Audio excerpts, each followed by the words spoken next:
Hello all, నేను doctor డివి Vineet, surgical oncologist. ఈ వీడియోలో మనం టెస్టిక్యులర్ క్యాన్సర్ గురించి డిస్కస్ చేద్దాం.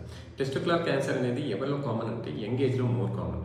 Usually 15 to 20 years and less than 30 years it is more common.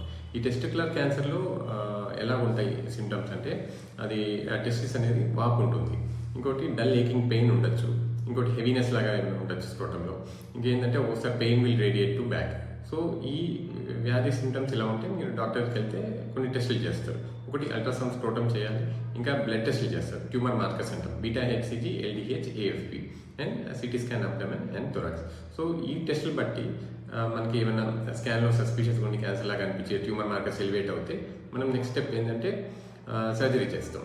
ఈ క్యాన్సర్లో ఎట్లా అంటే మనం బయాప్సీ చేయము, డైరెక్ట్గా we'll go ahead with surgery, high inguinal orchiectomy అంటాం.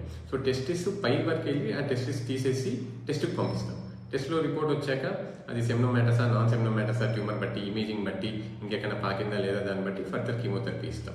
వన్ మెయిన్ థింగ్ ఏంటంటే, కీమోథెరపీ స్టార్ట్ చేసే ముందు sperm analysis and cryo preservation, sperm banking అవి చేసుకోవాల్సి వస్తుంది.